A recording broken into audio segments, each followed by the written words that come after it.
But he had a little old store that most of it was canned goods and other various type thing. But the number, like your flying meal and sugar, you go to Beverly Mill, which is on 55 down here. On 55 down here. Like In Broad Run, yeah. So that's where my father and the rest of the people used to in my area. Of course, we used to grow all your own food and animals and everything, and we didn't have to do that too much. But people actually can't do too much of that now. People were self-sufficient. Yeah, right. They would do all of that. They grew everything mostly, Yeah, back in those days, I know. I was brought up over that, Like they probably could tell you more stuff further back, but when people had to buy groceries or whatever, they go to the little stores down here like Gossams, and there was a Melton store that's right on what you call the Washington Street in town of Haymarket now, and then there was one in Thoroughfare called Chambers. Yeah.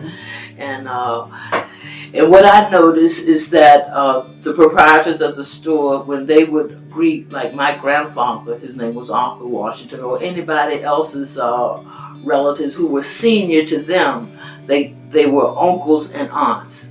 That was a way of not having to call them Mr. or Mrs. And they would call my grandfather Uncle Arthur.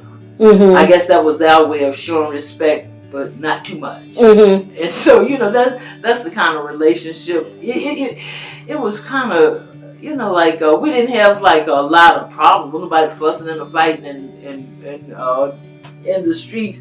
It's just that they had ways of, like giving you a little respect, not too much, And I guess a lot of people didn't push back on it too, because my grandfather let them call him Uncle Arthur.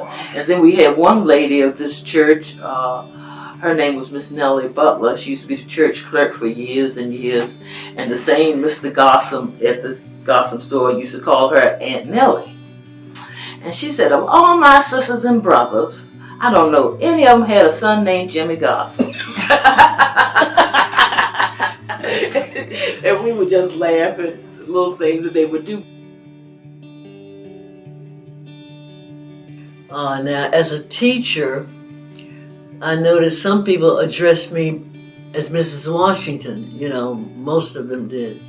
But nobody called me Esther. None of the parents did,